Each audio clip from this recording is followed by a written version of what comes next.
A very warm welcome to all of you, to people who have actually found some time to join us today.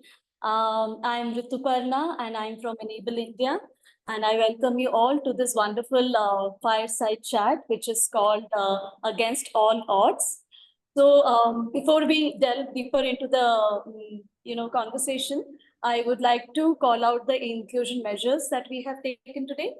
And so we have our deaf interpretation for our deaf colleagues and friends, and it will be done by Dr. Renu, who you can see on the screen right now. And we also have Nida.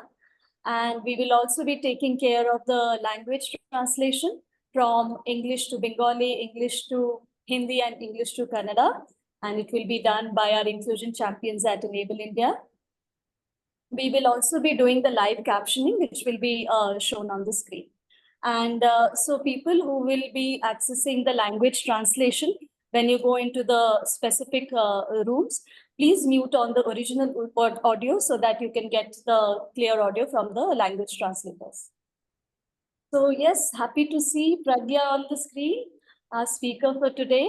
So before we welcome Pragya and go forward, I would just like to talk a little bit more about the format for today's session, the conversation that we'll be having today. It's a 1 hour thing, and we will be having a 45 minutes conversation with Pragya, who is the speaker for today. And this will be based on some questions that we have already prepared. And then the last 15 minutes will be open to question and answers. And people who have their questions already during the course of session, you can park them in your in the chat box, and we'll be taking it up. My colleagues Kavya and Soma will help us out on that. So yes, let's get on to the session, the conversation, the much awaited fireside chat. So today we are here to learn and understand the journey of a grassroots innovator. And our speaker for the day is Ms. Pragya Prasun Singh. Pragya, ma'am, a very warm welcome to you. So Pragya is an acid attack survivor. She is also the advocate of women's rights. She's the founder of her organization, Atijeevan Foundation, about which we will be getting to know during the course of the conversation.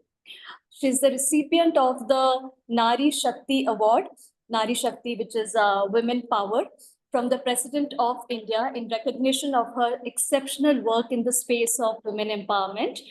She was the Purple Ambassador in 2023, and she was recognized during the Purple Fest in Goa. Purple Ambassador is a concept that was introduced during the Purple Fest, which was held both the years in 23-24 by the state government of Goa. And so this fest is basically to celebrate persons with disability. It's one of its kind, inclusion festival. And Purple Ambassadors are chosen by state government of Goa. And Pragya was one of them in the year 2023. She's also the winner of our Project Discovery Awards last year in the category of daily living solutions. So I know the list is endless about her recognitions and accolades. So when I was actually, reading about her and getting to know Pragya in the recent past, one of my friends I was talking to said that, is she the same lady whose hashtag went viral? And I'll tell you that because when I was reading about it, so the first thing you put on internet about Pragya Singh Prasun, it reads, and I'm quoting her, and why it went viral, that also you will get to know. So being an acid attack survivor should not prohibit me from living a life with dignity. I was denied a bank account just because I cannot blink, the eye blink, for the KYC process. And then what caught attention was, she requested Shah Rukh Khan, she tweeted Shah Rukh Khan and his organization Mir Foundation to come forward and make this world a more inclusive space for acid attack survivors. And the hashtag that went viral and caught attention and people started understanding the importance of inclusion was hashtag I won't blink. The second thing that came to our attention is when I was reading about her, and I'm quoting her again, I'm not my face, I'm what I make of myself. So, yeah, Pragya, we would like to understand who Pragya is, what was the journey all about? You know, I'm sure. I mean, there would be big challenges in many areas of your lives, but we would like to understand the journey from you directly. So, yes, over to you, Pragya. Thank you so much, Rituparna, and thank you, Enable India, for having me here and speaking to all of you. And thank you so much for such a warm welcome. Yes, life is for me not what has happened with me, but how I react to the situations. For me, life is 90% what happens and 90% how I react to it, and just 10% what happens to me. And what I believe is, anything which is not in my control and has happened in my life cannot control me or my situations in my life. So that's how I march forward. And, it's my mission to provide rehabilitation to acid attack and burn survivors across India till the time I'm alive. It's my mission. Wow, and wish you all the best in your mission. I'm sure it will go, I mean, it will achieve all the things that you have desired for. Pragya, we would like to understand, I'm sure there were challenges, but do you still have complications in terms of medical, psychological, and how have you coped up with them?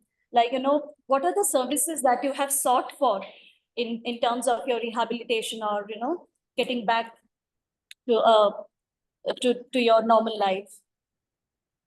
Well, after the attack, it took almost 3 years for me to come out, bounce back, and uh, uh, come out and meet people. For the initial 3 years, I underwent 17 reconstructive surgeries and other procedures for my scars, for my disability, for my, for the mobility of my hands, for my neck, everything. And to tell you, it is like I cannot define it. The daily problems I face every day, there is so much of contracture around the burn area. I lost vision in one of my eye. I have partial hearing impairment. Uh, I lost 1 year. I have breathing difficulty. I cannot open my mouth completely, and I'm able to put a spoon, a normal tablespoon, into my mouth. So the food drips out from my side mouth. So there are these are small, small challenges which I face every day. Uh, from the past 18 years, from the time the incident has happened, I am only breathing from my mouth. I cannot breathe properly from my nose because my nostrils are so small. Um, I cannot move my neck towards left side, completely because there are scars on contractures which restrict my movement. Uh, uh, I have underwent multiple surgeries for my neck and for my arms for the moment, but still there are restrictions. I cannot. It is not that flexible how it was earlier. So and these are the challenges which every acid attack survivor or burn patient they face after the injury. Thank you, Pragya, for sharing that with us. And I understand that there would be layers of complications and challenges. Like you said, every day is different, right? And you can't say what happens, like with your contracture. And so, my next question was how acid attacks lead to disability, which you have answered just now. But can you also please throw some light about it through the RPWD Act? So, after acid attack, how this actually leads to disability and why persons or acid attack survivors are considered as persons with disability.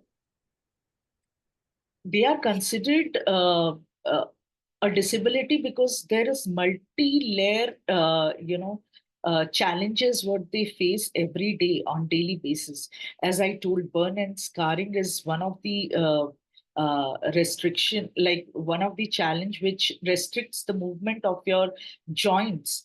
There is loss of function of, you lose your eyesight, you lose your partial hearing, there is nerve damage, there is respiratory challenges, and one more challenge what we don't speak about is psychological disability.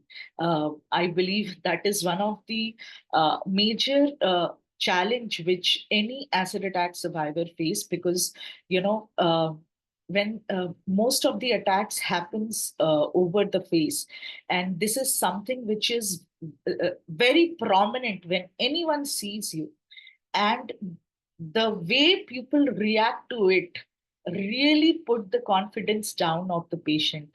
And most of the acid attack survivor, they have that post traumatic stress disorder.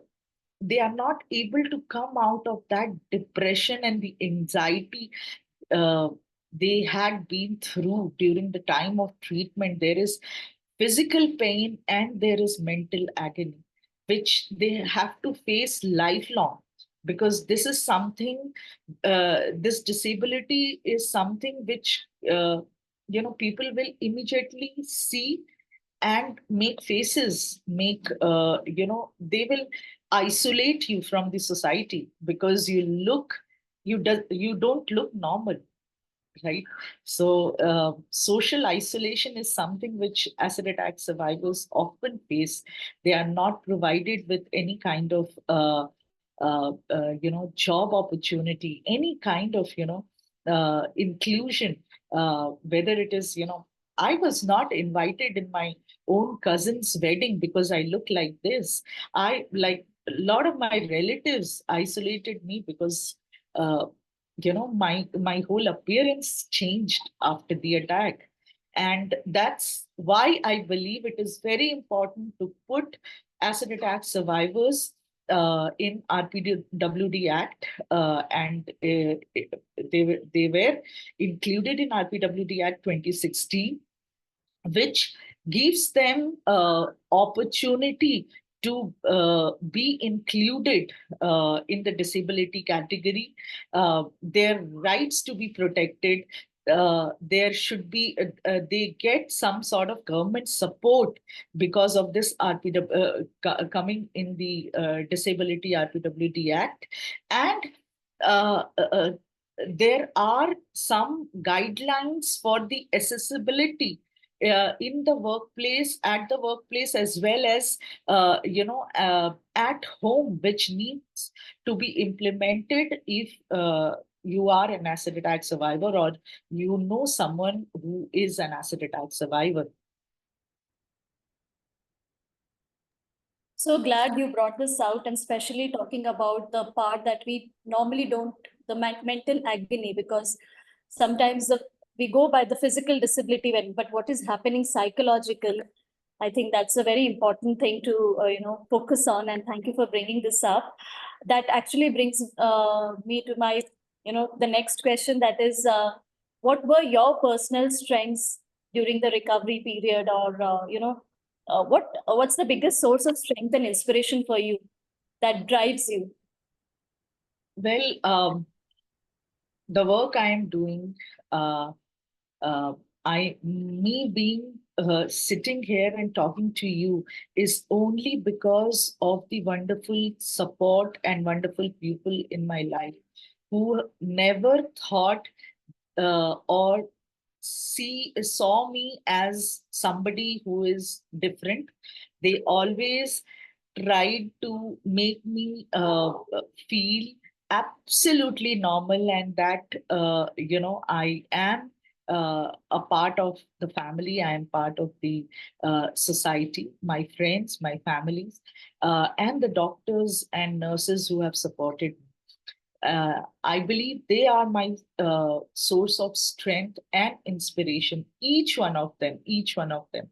And also the survivors I have been working with, because every day when I read their messages, and every day when they call me and say that, Didi,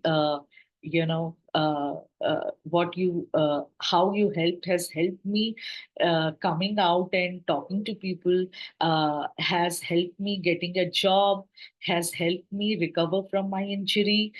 These are my real awards, and these are um my inspiration to move on, march forward every day.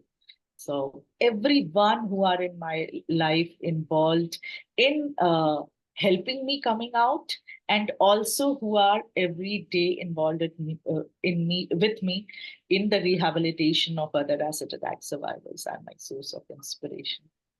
Wow, more power to you and to your support system. I've heard a lot about the kind of mentoring you do for your students.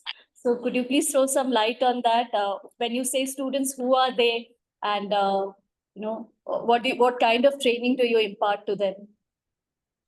Well, Atijeevan provides rehabilitation to acid attack and burn survivors across the country. And when we say rehabilitation, our core area of focus is towards uh, uh, uh, reconstructive surgeries, which we provide free of cost for all the patients. There are a lot of non-surgical treatment which improves the appearance, and also suppress the appearance of the scar. We also provide them full term scholarship to pursue their education and complete it. We also provide them with a vocational and skill training so that they can come out and earn a livelihood for themselves and live a life with dignity. That is more important for me to see each one of them being independent and living a life with dignity and self-worth. Great. So good to know about the great work that you are doing at Atijeevan. Now that we are talking about work, Pragya, I would like to know what were the initial hiccups or any challenges, especially in your work life, at your workplace. So what were the complications that you faced, and what solutions also you have used to make yourself independent in your workspace or in your, in the area of livelihood? Uh, See, there are a lot of daily challenges, and I have always learned to see the glass half full. So, you know, so what if I cannot see from one of my eye? I still can, function very well. With my with whatever vision I have, and I can do all sort of work. So. Uh, uh, what helped me moving forward was, not to give up on each situation, what I face, and also telling that, you there will be challenges. There will be challenges, and there will be. I sometimes I cannot be on phone calls for long time, because I will have ear pain, and I can listen to from only one ear, and there are a lot of issues, and sometimes while counseling other people, you become so mentally exhausted that you just want to have some time for your own, and during those time I had seek help for myself as well, because um, at the end of the day I also need support for my mental well-being. So I have always asked for, and um, gone to and in terms of daily challenges, every day when I go out, there will be so many people asking me so many questions, right? When they see me, there will be pity faces I will see. uh, faces who like of children. Sometimes children will tell me, I'm scared of you. How your eyes look like ghost. So there are so many things, you face on daily basis. But uh, what I can say is that should not deter you to do what you want to do. Right. So you spoke about support for mental well-being. So apart from that, what could be the reasonable accommodations for acid attack survivors in the workplace? Like generally, what would you suggest as an advocate for this cause? See, uh, first of all, you should not, make pity faces and faces with sympathy for them. You should always treat them equal. Right, that is the most important thing. Not to, because they have gone through a trauma where somebody else controlled their life and the situation what they are in. So you should never ask them the questions which can trigger that trauma, like why it happened to you, how it happened to you, and who was the person, what happened to that person. All these questions sometimes triggers that trauma. Apart from that, accessible workstation is something which every acid attack survivor, especially who are low vision and visually impaired, they need. They have some sort, some of them will have physical limitation, so they will need some sort of accessible workstations, safe and inclusive facilities where they can, if there is any situation where they had to go through some sort of bullying or any kind of questioning or rough handling, there should be someone whom they can go and talk to about or complain. The safe and inclusive facility is very, very important. uh, uh, Options like technological support is very important, like provision of customized equipment for them, because see, I cannot move much of my left hand completely. So I need a right side inclined desk, right? Always, not today also I'm like sitting this way. So these are small, small things. Of course, anti-discrimination policies at workplaces is very, very important, so that there is no discrimination. Sensitivity training should also be there. And then, of course, support for counseling and mental health should always be there. There should be support group meetings, and where they can talk about the challenges they are facing in the workplaces and how they can overcome it. Some sort of that kind of support is very, very important. And yes, acid attack survivors also have to go through multiple reconstructive surgeries lifelong. So there should be that accommodation and facility of taking leave for 1 week or 10 days during the time of surgery. So every patient, almost every patient need that accommodation of leave for them recovering from one surgery and then going to the work. So Wow, Pragya, thank you for listing it down for us, because I'm sure there are many people who have joined from different companies and organizations, and I'm sure this will help them to to set their policies and their systems right for including persons with disabilities and persons and acid attack survivors. So thank you for doing that for us.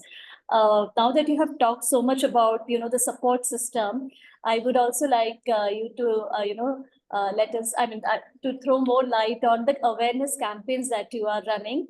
I've heard a little bit about them from my colleagues, but if you could just help us understand it more from you. So there are multiple campaigns which we have like been running from past so many years. The most important of them is, of course, the sale of acid, which is very important. If there is the sale of acid is regulated, then there will be less acid attacks in the country. So stop acid sale is something we always advocate and talk, and we ask everyone to be vigilant about the sale of acid in their vicinity. So you can go to one shop or two shop around your area in your vicinity and ask them, tell them not to sell concentrated acid in at the retail counter. It is not needed. We can use alternatives to clean our toilet, to clean our tiles in the home, and and that's how we can stop these kind of heinous crimes happening around us. One more important thing is a campaign which we have done is just hire one. What we say is, hire at least one of our survivor and see how she is working. Give her one opportunity and see what they do. It will not only change her life, but her family's life. It will be completely change her children, her family, her parents are completely dependent on her. So if you empower one of our survivor, it will help empowering the whole family. The latest one is, of course, I Won't Blink, which says that there are a lot of people, not only acid attack survivor, but burn patient, senior citizens, visually impaired people who have some sort of eye disfigurement, because of which they cannot blink their eye. That should not restrict them to have accessible to have accessibility to the basic facilities, especially having a bank account in their name, or getting a SIM card, and we are fighting for it. So what I also want to say through these campaigns is that if you find any problem in the society, don't complain about it, do something about it. Right, when I found these challenges and I faced these challenges, I started working towards the solution of it, not always complaining about it. Yeah, I think all of us should, make it a point that at least in some capacity or the other, we should join this movement by Pragya, whether it is hire one or, supporting in the I Won't Blink campaign. So I think it is a request and, a call for action to whoever is there today on this, whoever is attending this conversation. Let's do our bit and, uh, support the cause. Pragya, so you have also been the winner for Project Discovery Awards in the category of Daily Living Solution. For our audience who don't know or are not aware about what Project Discovery is, so it's an initiative by Enable India, and it's a pan-disability movement.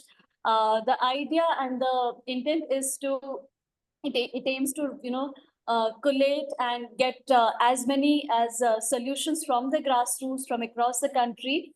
When I say solutions, it has to be in the video format. And so it's used or created by persons with disability or by their caretakers, by their parents, teachers who support them. And these solutions are then, categorized into various buckets like daily livings and education, livelihood, social inclusion, celebration, sports, etc. And then it's like a competition where the best solution is awarded. And Pragya has been the winner of the daily living solution last year. So these are very simple solutions. Pragya, would you like to talk about the solution that you had, that you won the award for? Oh, yes. So I spoke about a silicone tube, which I used during my initial 3 years, and even now sometimes when I have more difficulty around the contract because of the contracture around my nostril area. So these silicone tubes are very easy to make, and you can make it yourself as well, or you can get it done through somebody who deals with silicone things. So I made a small cone size silicone tube for my nostrils, because I was having breathing difficulty, and and short of breath while sleeping. So I used to put those silicone tubes inside my nose, and sleep during my during while I was sleeping, which helped me to breathe uh, properly, during the night. We're So just switching the interpreters. Sorry, Pragya. Sorry to interrupt. Yeah, wait. Go ahead, Pragya. So yeah, that was my small solution to my daily living. And yeah, I would like to encourage everyone to, be a part, share their experiences and what they have discovered, or even if there are problems, try to find problems with people with disability, what they are facing every day, and if you can provide some sort of solution to that. And we I had encouraged our students to participate in project discovery. Couple of them participated last year. It actually fostered their creativity, which I feel that they were like brainstorming, what can we say. There are so many things we do on everyday basis, but how we can teach it to someone else what we are doing. It empowers them that they become special, that I also became special, that I am teaching somebody what I am doing. It's kind of your own practical experience, so it like empowers you, and of course through with your practical experience you can uh, make that social impact with so many people who are listening to you. And at the same time you are building confidence, not only for yourself, also for the people who are listening to you, that yes, these are the simple solutions which can be implemented on daily life basis, and we all can find solution to all our problems, right? Small problems. Yes, Pragya, and these solutions may sound very simple, but they are so powerful. And thank you, Pragya, for being that ambassador for Project Discovery, and taking this forward to your students, to people, to so many people who actually have not heard about these kind of solutions, but have actually benefited from them. So that's the whole idea of Project Discovery. And thank you for doing your part. Pragya, I think we are just close to 3-4 minutes more before we open the floor for question answers. I would like to know from you, what are your dreams and aspirations, personal, like, and as an individual, and also for your organization? um, what I dream, I want to build a society which is free of uh, any kind of violence against humanity. Uh, I don't know if that is possible, but I'll keep on working from my side. And that's what I want for Atijeevan as well. If we can eliminate acid attacks, and unlike any other, as I say always, unlike any other organization, I pray that uh, organization like Atijeevan Foundation is no more needed in our society. There is no acid attack, and there is no need of these kind of organizations. So till that time, we'll keep on advocating for the rights, for the inclusion of people, of acid attack survivors in our society, and we'll keep fighting for their dignity, confidence, and independence. Wow, I think this is so powerful because the founder saying that, you aim to, you know, stop to exist. So Yeah. that's what you mean, right? And this is something we all hope, and all hope this happens one day. And what is that? Pragya, what are those two or three big stereotypes that you want to break? And what would be that quick message to all of us today that you would, like to leave? See, I always say that, anything what happens to you, which is not in your control, should not define you, right? That is something I always believe in. You are what you are doing should define you, right? I always tell other girls and uh, all the survivors whom I meet in my daily life, and yes, to all the people, you are stronger than what you can realize and what you believe. You are, you are more, your resilience and inspiration can inspire everyone around you. You just need to believe in yourself, and uh, your scars and your um, disability or disfigurement should not restrict you for doing what you want to do in your life or what you want to achieve in your life. So together we can create more inclusive and supportive world. And I believe we all, if we are together and believe in ourselves and never lose hope, we can stand and achieve what we want to do. Thank you, Pragya. I think, I don't have words, but I can just say wow. And I think that's where we started. What we have just, you have ended your thing with, that your scars, your disability should not prohibit you from living a life that you have always dreamt of or that you want to live. And I can see my friend Gayatri, she has just written on the chat box saying that anything that is not your control, not in your control, should not define you. And that has just come from you right now. Thank you for giving us this. And as a woman, as a disability professional, as an individual, I think this is something that we all will take. This is our biggest takeaway today. And thank you, Pragya, for expanding our understanding, our horizon about acid attack survivors and especially in the space of disability. And you have touched so many important points today, whether it is awareness, whether it is something basic that we take for granted, like blinking of eye. And and you are running a campaign for that. I won't blink. So hashtag I won't blink. I think people can just join this movement and support Pragya. uh, so before we move to the question and answer session, because we talked a little bit about project discovery, I would just take this opportunity to tell the audience that whoever is associated with NGOs working in the space of disability, Project Discovery is an initiative to recognize the solutions used or created by persons with disability, and this comes in format of videos.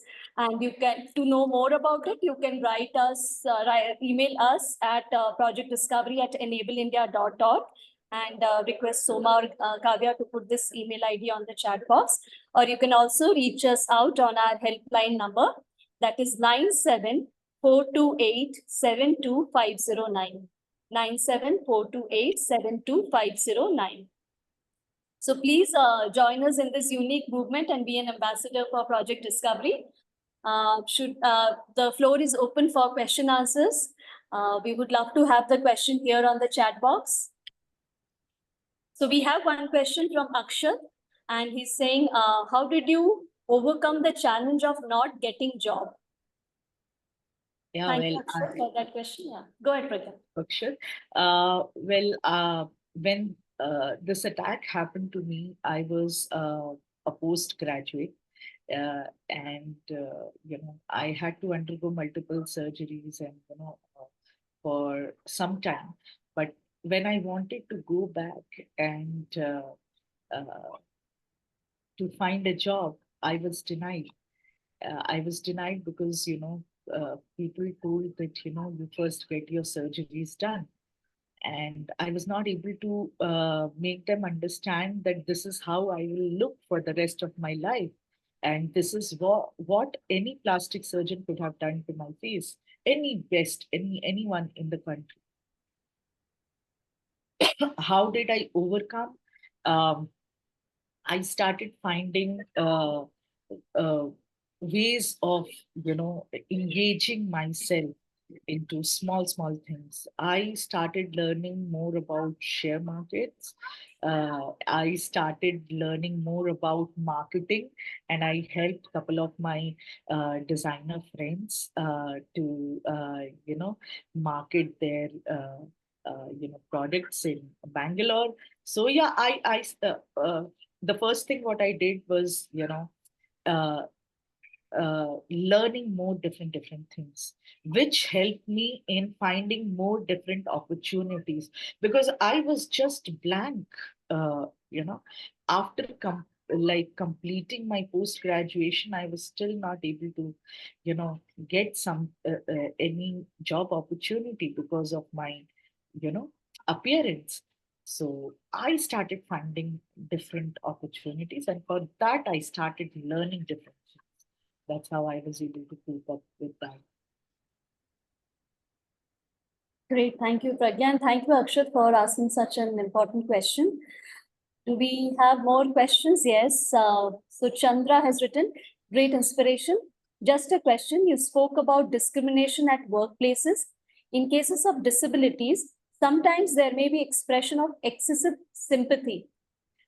Do you feel this as well as uncomfortable, and do you feel this is uncomfortable and discrimination? How you react to such situations? So there is a very thin line between sympathy and pity, right? Feeling pity. So what I have seen is, people, uh, and also empathy. Uh, these three words, sometimes we kind of, not able to understand. Having empathy for someone is very good, but feeling pity for anyone should not be acceptable. Should not be acceptable for people like us as well. Why are you feeling pity about me and my situation? I really feel uncomfortable about it. You give me equal opportunity. Yes, I won't be that perfect like any other normal person, but I'll try to do my best in whatever capacity I'm able to do. So, that pity and sympathy, I don't, uh, or, and I believe nobody wants. They only want empathy for them, like, or their situation. To understand them and their situation, and then treat them equally.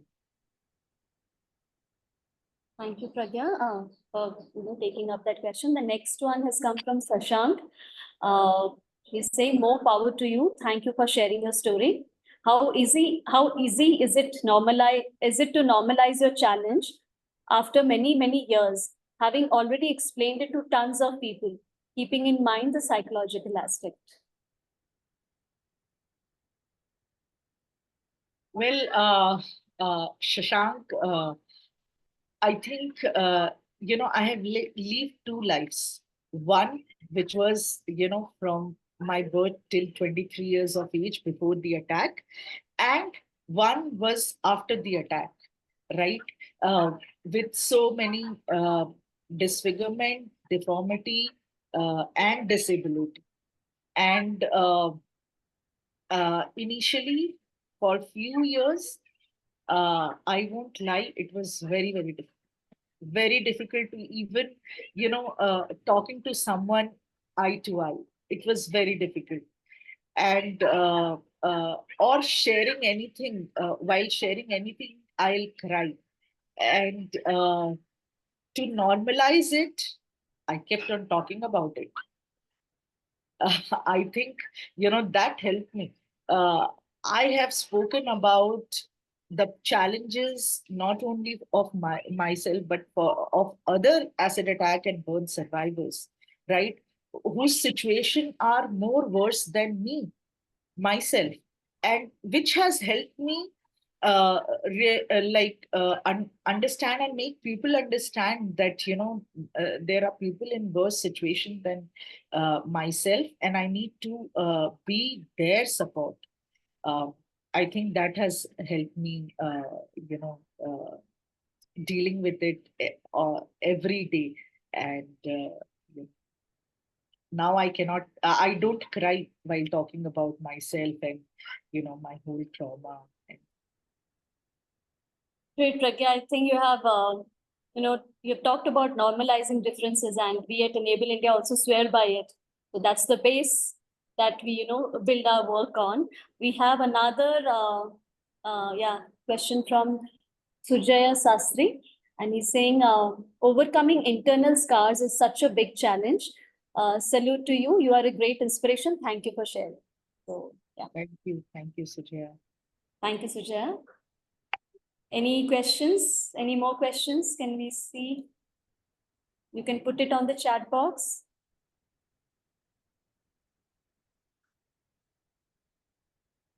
We still have 5 minutes, and can I ask you a question, Pragya? And this is very, I know you have talked about it, but what is that one thing,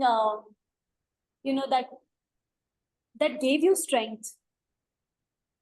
What is that one thing that gave you strength during your, period of recovery, or even now? What's that one thing that you always fall back on? So, During my initial days, I have seen my mother, my family struggling every day, and wanting me to come out of that hospital, of that trauma, right? There were days I wanted to give up on everything. I couldn't bear the pain every day for years, and there were days where I really wanted to give up. I really wanted to do something out of my life, and you know um, get rid of everything, every pain, every trauma.